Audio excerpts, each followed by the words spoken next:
You know how you're having this fabulous weekend and everything's going great. You're just having a great time. You planned 12 months for this weekend. You paid for it in advance before your husband lost his job, the works. And then, the last day comes and you just don't want it to end and you just know those wonderful weekends. Yet that was not my weekend. I am tired and I hate everything today. So I thought I would expend some of that vitriol on showing you the latest update in the Createspace Saga. Because they actually printed the books that I had ordered whenever I put in the book. And I thought I'd show it to you and how it turned out. Yes, I did design the cover. I didn't really want it to be overpowering. Because looking at the original cover from the first edition, I was like, So I just kind of made it catchy without being overpowering. So we're gonna go through that. On all 4 books that I had printed, and this is common with Createspace. Actually, you follow their guidelines. You even use their template, and almost always the spine doesn't seem to print on point. Whatever, at least it's on the spine, I guess. That's just something that always happens to me. It doesn't bother me overly much. The interior is readable. Please, you remember the other copy I had shown you I had ordered? See the difference? See how readable the music is? See that? Ooh, the quality is good on the inside. When I was flipping through when I first opened the box, when they had arrived, I did notice a page, it's right here actually, where I had made a mistake and missed on the cleanup, so I've got to redo that page. Not a problem. That is one beauty about Createspace is I can upload a new copy. With Ingram Spark, I would have to pay to have the new copy put in. I'd have to go through another whole process. Createspace does simplify a lot of that and make it easier. It's just the public domain drama. So I'm pretty happy with what I see. I had made it a point in this particular edition to keep so that this would be work. This is the alphabetical index. And it also has a metrical index. So I had worked hard to keep the pages in their places so that that would remain viable.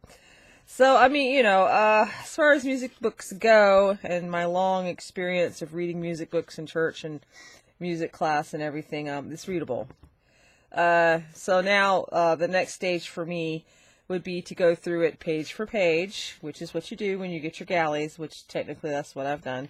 This isn't a galley, by the way. A galley is a different format, just a little bit, but, and make sure that some pages may, need repair or whatever. And I don't have it in front of me because I worked really hard to make them nice. But let's say that this music note right here, the stem was broken on it. Then I would reopen the page and I would repair that page and replace this page for future copies to be printed out for people who want it. So I like it. The question is, are they going to let me have it where Treble members or people who don't know me personally to get a copy can get a copy? So I went ahead and replied to Createspace. And I thought I'd go ahead and let you know how my reply reads, because I haven't heard from them back. It's been too soon. It's not even been 24 hours because, I did my thing and came back. I wrote, good evening, because, they were polite to me, be polite back. The initial public, as you may recall, their questions were, give us the initial publication date, each author's translator's first name and last name, as well as their dates of death. Provide the URL to the online resources used, which contains this information. In other words, prove it. So I wrote, the initial publication was in 1845. Works published before 1922 to 1925, as per U.S. law, fall into public domain as they either were published before such copyrights could be filed or their limitations ran out without having the copyright renewed.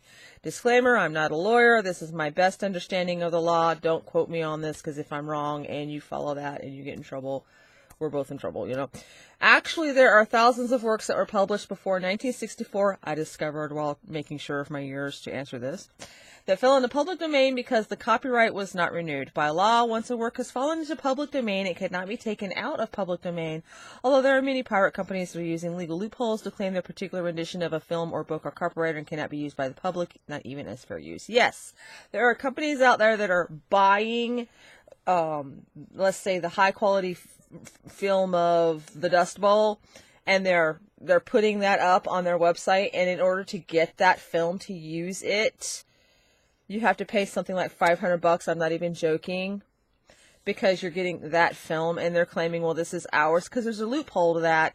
Like with mine, you cannot take this book and take copies of this book and sell them for profit without my permission. Now, you can take the content, the public domain content that you can find in the public domain, and do what I did. But my book that I worked hard on, and I restored the pages from various different things, and even had to redraw stems and whatever. And the next copy I intend to come out with illustrations drawn by me, you would not be able to use. It's a very murky loophole area, and that's the best I understand it. And it's so murky, I wonder if I'm not wrong. But I look it up and I research it frequently. But anyway. To be frank, I shouldn't have to continue after that because the work is in public domain, period. And in case you didn't know this about me yet, I am a public domain advocate. I feel like we should protect our right to the public domain. And when I die, if that means that the books I write go into public domain, I'm like, go for it. Because I will no longer be here needing the royalties. What the heck?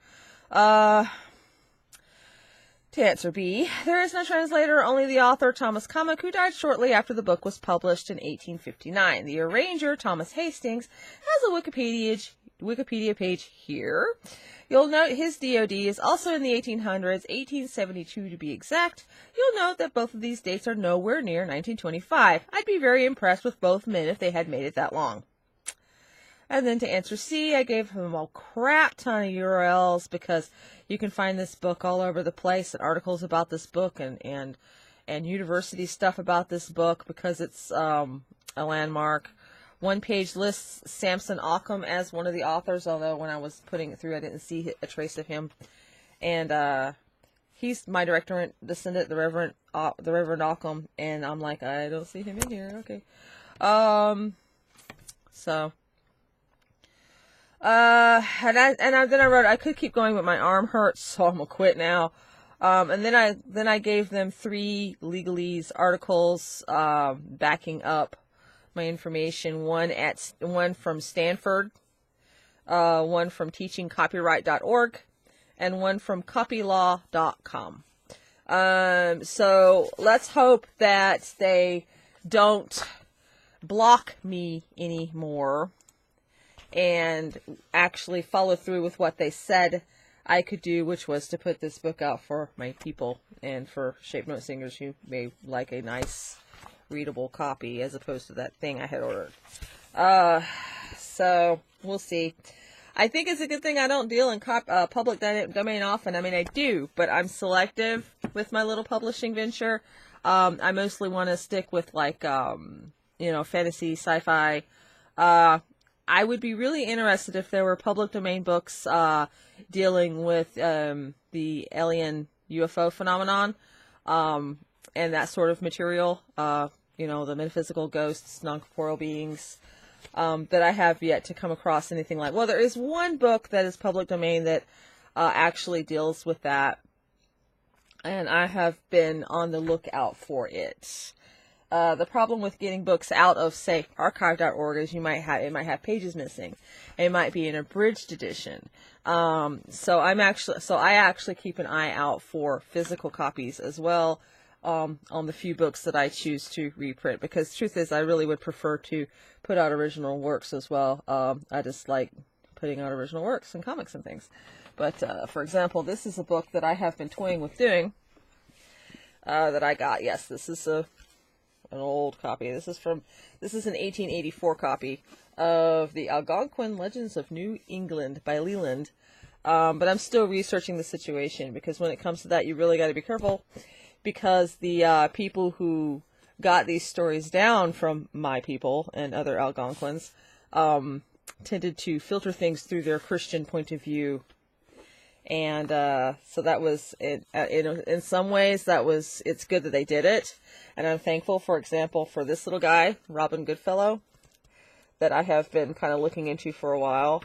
But it's bad because this means they changed things. Like the the Manitou are all devils and demons that are out to steal your soul or something, when that's not how it was.